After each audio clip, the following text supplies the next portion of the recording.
I'm the villain in everyone's version of this story, and maybe I deserve that label. But here's what nobody seems to grasp: I wasn't cruel when I walked away. I was honest about what I couldn't accept, and somehow that honesty became the thing everyone holds against me most. The problem is, my honesty cost me the only relationship that ever felt real. My family thinks I'm shallow. His friends think I'm calculating. And watching him build the exact life I asked for with someone else has turned me into someone I barely recognize. Someone who checks his social media at 3 in the morning. Someone who declined her own promotion because she couldn't stomach the office gossip anymore. Someone terrified she destroyed the best thing that ever happened to her because she couldn't just be satisfied. I'm going to walk you through how I got here, step by step. I'll show you the conversations I had, the exact words I used when I ended things, and the moment I realized what I'd actually thrown away. And then I'll tell you about the text message I sent 3 weeks ago, the one nobody knows about, and you can decide whether I'm the villain, the victim, or something much more complicated than either. Marcus and I met during a blackout. Not metaphorical, an actual citywide power outage that trapped us in an elevator at my friend Rachel's apartment building for 47 minutes. He made jokes about disaster movies while I tried not to have a panic attack in the pitch darkness. When the lights flickered back on, his face was the first thing I saw, and he was smiling at me like I hadn't just spent the last 10 minutes breathing into my cupped hands. "You did great," he said. "Most people lose it way faster than that." I was 26 then, working 60-hour weeks at a marketing firm, convinced I was building towards something bigger even though I couldn't articulate what that something was. Marcus was 28. A middle school science teacher who talked about his students like they were the most fascinating people on earth. On our first real date, he spent 20 minutes telling me about a kid named Jamal who'd built a working volcano for the science fair using household materials. "That's amazing," I'd said, meaning it but also wondering when we talk about something else.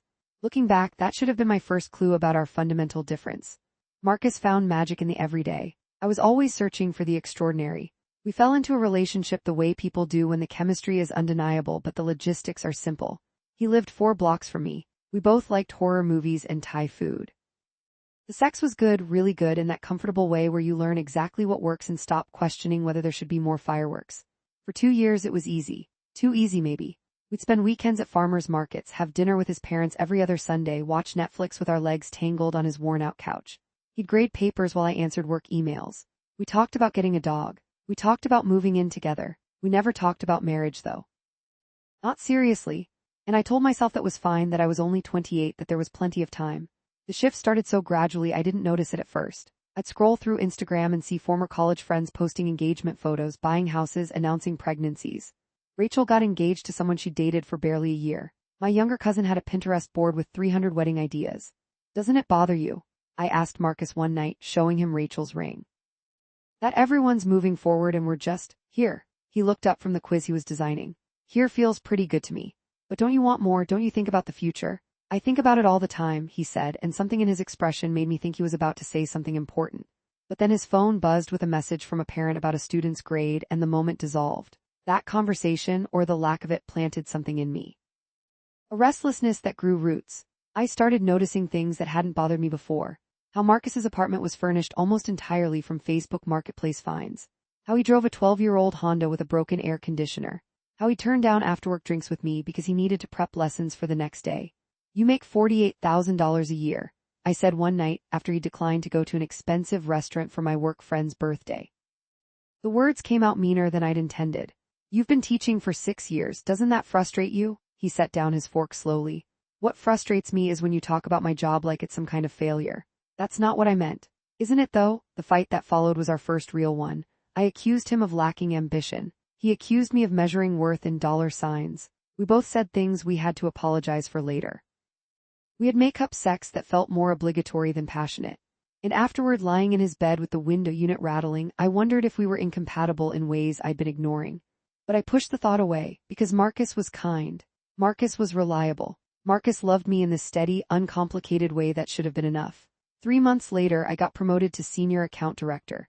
The salary jumped to $90,000. Suddenly, I was traveling for client meetings, networking at industry events, getting invited to happy hours with people who wore designer shoes and talked about their stock portfolios.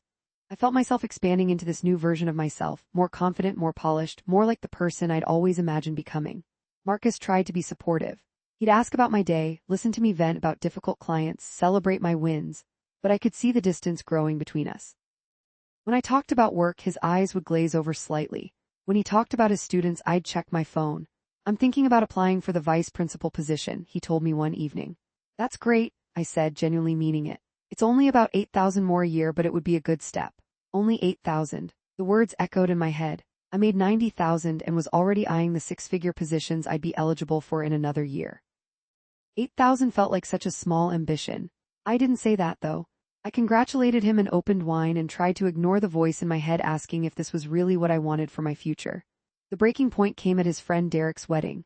The reception was at a VFW hall with a cash bar and a DJ playing music from a laptop. Derek taught history at Marcus's school. His bride, Sophia, was a physical therapist. They'd saved for 2 years to afford even this modest celebration. During the toasts, Derek's best man joked about how Derek had proposed with his grandmother's ring because teachers can't afford the real fancy stuff. Everyone laughed. Marcus laughed. I felt something cold settle in my chest. That'll be us someday, Marcus whispered, squeezing my hand during the first dance. I smiled and squeezed back, but inside I was thinking I don't want this. I don't want a VFW hall and a cash bar and jokes about how we can't afford better. The realization was devastating, because it meant I was exactly as shallow as I'd always feared I might be.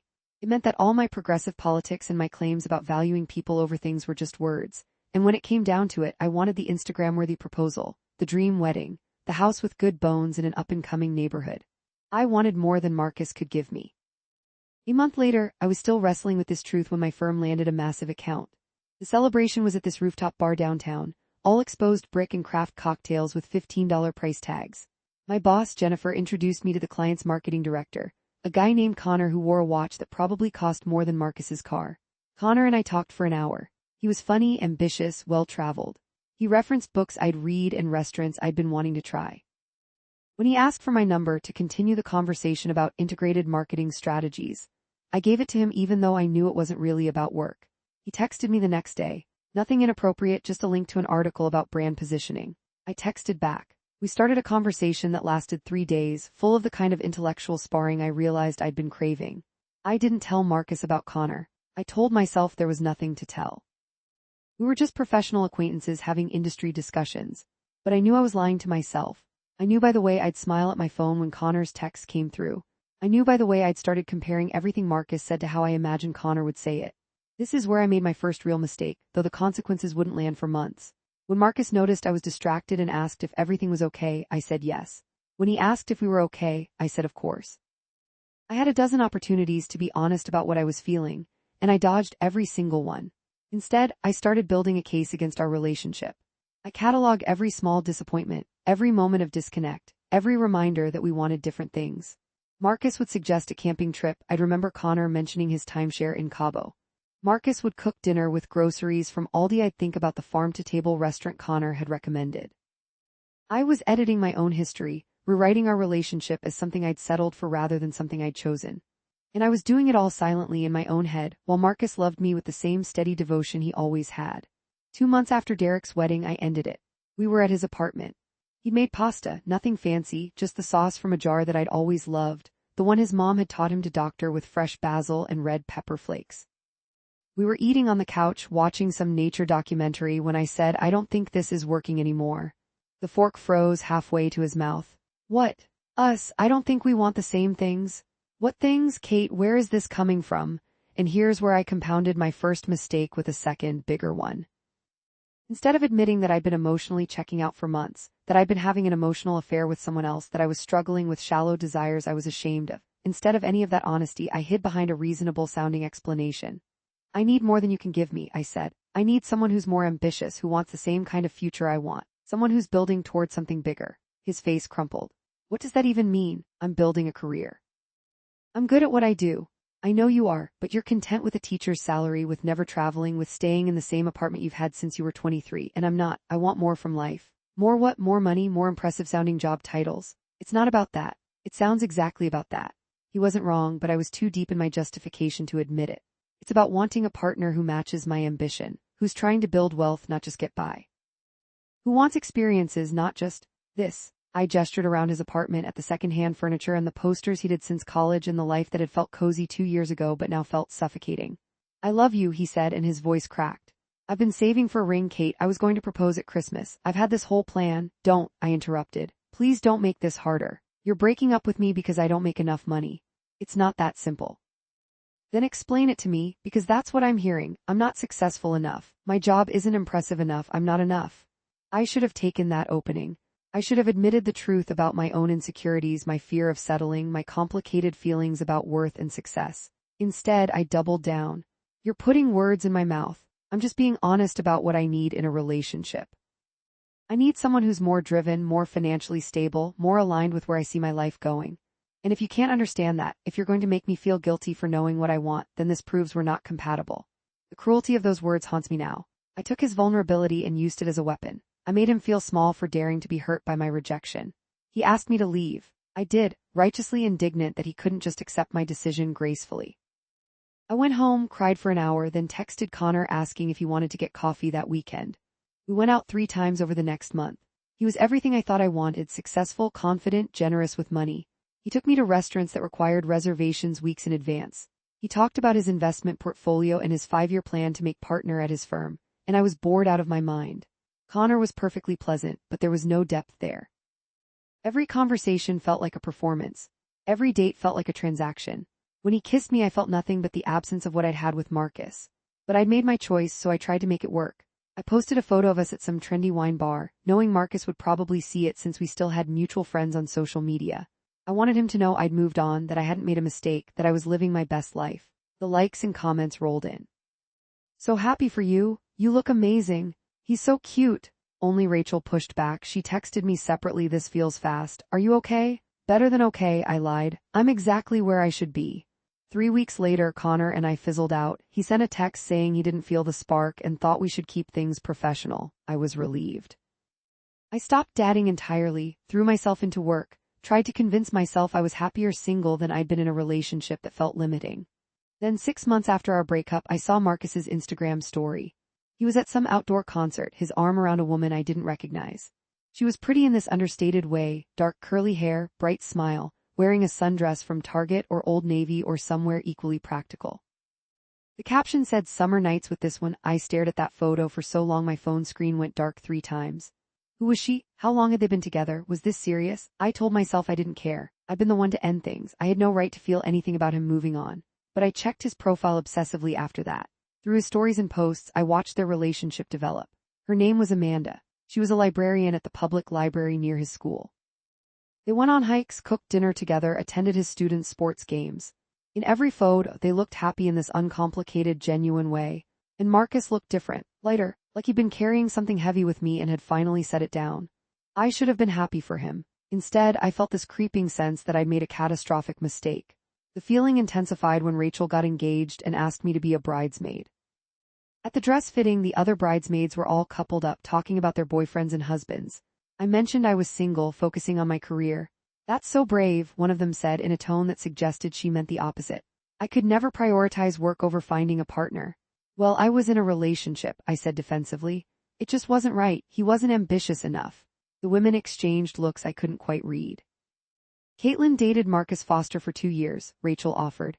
"You know the guy I introduced her to?" "Oh, Marcus." Another bridesmaid, Sarah, I think, lit up. "He's dating my friend Amanda now. They're so cute together." My stomach dropped. Small world. Amanda says he's the most thoughtful guy she's ever dated. He writes her these little notes and hides them in her bag before work. And he's so good with the kids who come into the library. "That sounds great," I interrupted. "Good for them." But my hands were shaking as I held up my dress for alterations. That night I did something I'm not proud of. I created a fake Instagram account and used it to look at Amanda's profile, which wasn't private. Her feed was full of books, library events, and photos with Marcus.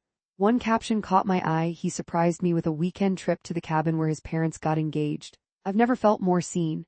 Marcus's parents' cabin. The place he'd invited me to a dozen times, but I'd always found an excuse not to go because it didn't have Wi-Fi and I needed to stay connected for work. I scrolled through more photos. Marcus and Amanda at a pottery class. Marcus and Amanda volunteering at an animal shelter.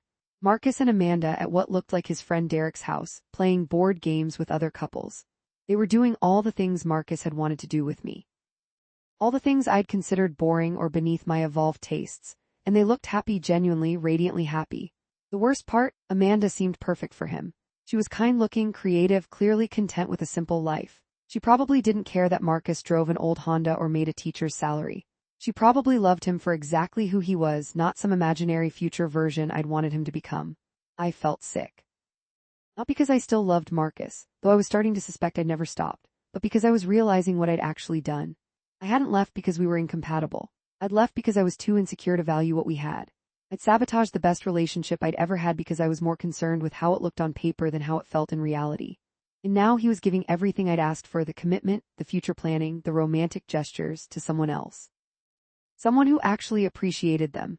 I became obsessed with their relationship. I checked both their profiles multiple times a day. I looked for signs of trouble, evidence that things weren't as perfect as they seemed. When I saw Marcus at a coffee shop near my office, pure coincidence, I hid behind a menu like a stalker. My work started slipping. I'd zone out during meetings, thinking about what Marcus and Amanda might be doing. I turned down social invitations because the thought of putting on a happy face felt exhausting.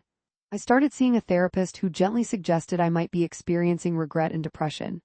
"You think?" I said, more sarcastically than she deserved. 8 months after our breakup, I saw the post that broke something in me. Marcus and Amanda at a fancy restaurant, way fancier than anywhere he'd ever taken me, with the caption, "She said yes." The photo showed Amanda crying happy tears, a ring on her finger, Marcus looking at her like she'd just given him the world. They'd been together less than a year. He'd saved up for my ring for who knows how long, and I'd never given him the chance to propose. But he'd managed to buy Amanda a ring, a beautiful one based on the photo, and ask her to marry him in less time than it took him to save for mine, because he was sure with her. Because she didn't make him feel like he needed to be anything other than who he was, because she said yes to the cabin and the board game nights and the life I'd rejected. I called Rachel, crying so hard I could barely speak. I fucked up, I managed to get out. I fucked up so bad. With Marcus, I thought I wanted more, I thought he wasn't enough. But the problem was me, Rachel, I was the one who wasn't enough. I couldn't appreciate what we had because I was too busy comparing our life to everyone else's highlight reels. "Kate, he's engaged, he's giving her everything. The commitment, the romance, the future, all the things I said I needed from him, he's giving to someone who actually deserves them." Rachel was quiet for a moment. "Did you ever actually tell Marcus you wanted those things, or did you just leave?" The question landed like a punch, because no, I hadn't. I'd built up this narrative about how Marcus wasn't ambitious enough, wasn't financially stable enough, wasn't enough. But I'd never once said, "I need more communication about our future. I need to feel like we're building towards something. I need romantic gestures and signs that you're thinking long-term." Never given him the chance to step up because I'd already decided he couldn't. I told him I needed more than he could give, I said weakly. And now he's proving that wasn't true. He had more to give, just not to someone who made him feel inadequate for being a teacher. That hurt because it was accurate. I'd made Marcus feel small. I'd taken his kindness and steadiness and reframed them as boring. I'd looked at his meaningful career and seen only the salary. I'd been so focused on what our relationship looked like from the outside that I'd destroyed what it felt like from the inside. "I have to tell him," I said suddenly. "Have to explain?" "Absolutely not," Rachel cut me off. "He's engaged, Kate, he's happy. You don't get to unload your guilt on him now. That would be selfish as hell." She was right, but it didn't stop me from drafting the text message that night. And the next night, and every night for 3 weeks, the messages got progressively more pathetic. I made a mistake. I wasn't ready to appreciate what we had. "I'm sorry for making you feel like you weren't enough. I see now that you were always enough." I was the one who wasn't. I never sent any of them. But I kept writing them, kept refining them, kept imagining some scenario where Marcus would read my words and realize he'd made the mistake, not me. Rachel's wedding came 2 months after Marcus's engagement. I knew he'd be there with Amanda. Rachel had invited them both since Marcus had become friends with her fiancé through some intramural soccer league. I spent 2 hours getting ready, trying on 6 different dresses, doing my makeup 3 times. I wanted to look incredible. I wanted Marcus to see what he was missing. But when I walked into the reception, they were already there, and I felt any remaining confidence evaporate. Amanda looked beautiful in a simple blue dress, laughing at something Marcus was saying. He had his hand on the small of her back, and the gesture was so familiar. He used to do that with me that I had to excuse myself to the bathroom to cry. I avoided them all night. When they got up to dance, I went to the bar. When they sat at their table, I circulated on the opposite side of the room. I caught Marcus looking at me once, and the expression on his face was polite but distant. I was a stranger to him now, an ex who'd rejected him and moved on, except I hadn't moved on. I'd spent the last year realizing exactly what I'd lost. Near the end of the night, emboldened by champagne and misery, I approached their table while Marcus was in the bathroom. "Amanda, right?" I said, my voice too bright. "I'm Caitlin. Rachel and I have been friends since college." "Oh, Caitlin," she smiled warmly, no hint of awkwardness. "It's so nice to finally meet you. Rachel talks about you all the time." Did she know who I was? That I was the ex who'd broken Marcus's heart. Congratulations on your engagement, I said, eyeing the ring on her finger. It wasn't huge, but it was thoughtful, a vintage setting with a sapphire surrounded by small diamonds. It's beautiful. Thank you. Marcus designed it himself. He said he wanted something that reminded him of my eyes. She blushed, actually blushed, like she couldn't believe her good fortune. The knife twisted deeper. Marcus had never been unromantic. I'd just never given him credit for his gestures because they weren't expensive enough, grand enough, Instagram-worthy enough. He's really great, I heard myself say. You're lucky. I really am, Amanda said, her sincerity making me want to scream. He's the kindest person I've ever known, and he's so good at making everyday moments special, you know. Like last week, he set up this whole stargazing thing on our apartment roof with blankets and hot chocolate because I mentioned I'd never seen Jupiter through a telescope. Our apartment roof. They lived together, of course they did. Marcus had wanted to move in with me, but I'd said it was too soon, that I needed my own space. That's really sweet, I managed. Marcus returned then, and the warmth in his expression froze when he saw me talking to Amanda. Caitlin, he said neutrally. Marcus. Congratulations on everything. Thanks. He put his arm around Amanda, a gesture that felt protective, like he was shielding her from me. The silence stretched until Amanda, bless her oblivious heart, said, we were just talking about the stargazing date you planned. Caitlin thinks you're sweet. That's nice of her, Marcus said, in a tone that suggested he didn't particularly care what I thought. I mumbled something about needing to find Rachel and fled. I spent the rest of the reception hiding in a corner, watching them dance and laugh and exist in their bubble of happiness. That night, drunk and alone in my apartment, I finally sent the text message. Not the apologetic, self-aware one I'd been drafting. The one that came from a place of desperation and whine and self-pity. I made a mistake leaving you. I've spent the last year realizing you were everything I actually wanted. I'm sorry for making you feel like you weren't enough. You were always enough. I wasn't. I hit send before I could stop myself. Then I watched the screen, waiting for the 3 dots that would indicate he was typing a response. They never came. I woke up the next morning to a single text from Marcus. I'm happy now. I hope you can be happy for me. Please don't contact me again. The message was kind, considering. He could have ignored me. He could have told me off. Instead, he'd set a clear boundary and wished me well. But that boundary, that calm, final dismissal, devastated me more than anger would have, because he didn't care anymore. He'd moved on so completely that my confession didn't even register as a threat or a temptation. I was just a person from his past who'd hurt him and taught him what he didn't want in a relationship. And Amanda was the person who taught him what he did want. I spiraled after that. I stopped going to social events. I stopped posting on social media. I threw myself into work with a manic energy that impressed my bosses, but worried my friends. I went on a few dates with people from apps, but I compared every single one to Marcus and found them lacking. The irony wasn't lost on me.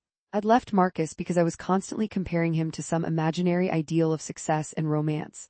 Now I was comparing everyone to Marcus and realizing he'd been the ideal all along.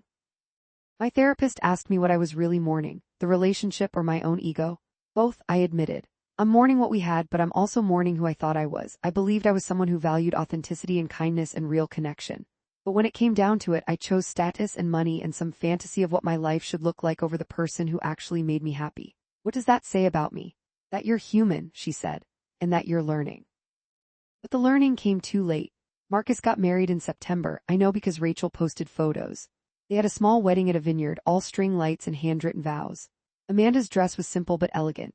Marcus cried when he saw her walking down the aisle. In the photos, he looked happier than I'd ever seen him, and I had to sit with the knowledge that his happiness was built on the ruins of what we'd had, that I taught him exactly what red flags to avoid in a partner, that I'd been the cautionary tale that made him appreciate someone who actually valued him. 6 months after his wedding, I ran into Marcus's mom at the grocery store. She was polite but cool. How's Marcus? I asked, unable to help myself. Wonderful, he and Amanda just found out they're expecting. The breath left my lungs, a baby.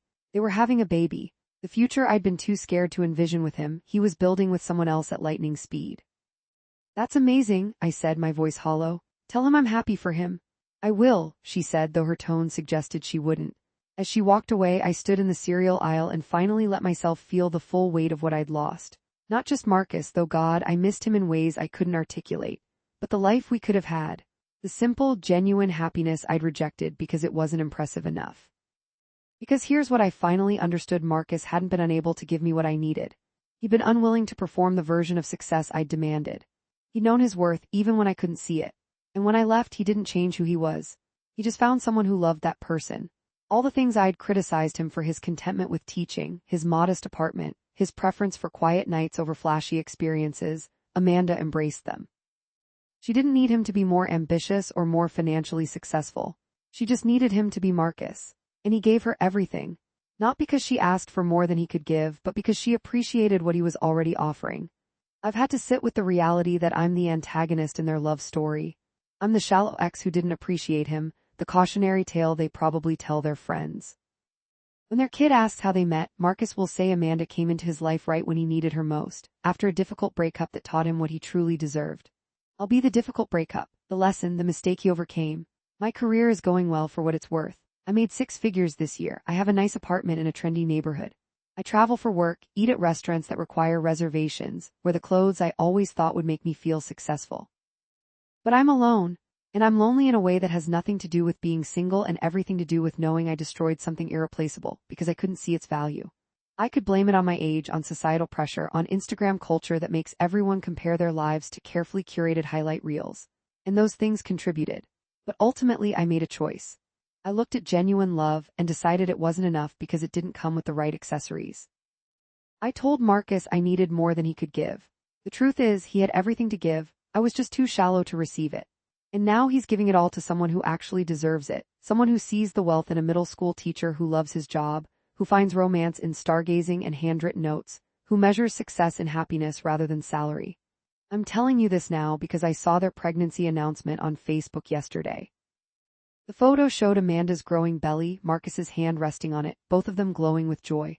The caption said, "Our greatest adventure starts this summer." I stared at that photo and realized I needed to confess this story to someone, even if it's just strangers on the internet. I need to own what I did and who I was and what I lost, because carrying this alone is crushing me. So yes, I'm the villain. I'm the person who had everything and threw it away for nothing. I'm the person who broke a good man's heart because he wasn't impressive enough on paper. I'm the person who realized too late that the most valuable things in life are the ones you can't post about or quantify or use to make yourself look good to acquaintances who don't actually care. And I have to live with that. I have to watch Marcus build the beautiful life I could have had if I'd been a better person, a deeper person, a person capable of seeing worth beyond a paycheck and status symbols. The worst part, I can't even hate Amanda. She seems genuinely lovely. She didn't steal him from me, I threw him away, and she had the wisdom to pick him up and treasure him. If anything, I'm grateful she's giving him the happiness he always deserved. But that gratitude is tangled up with regret so profound it physically hurts. Every time I see an update about their life, the house they bought, the nursery they're decorating, the small moments of joy they share, I'm reminded of my own stupidity.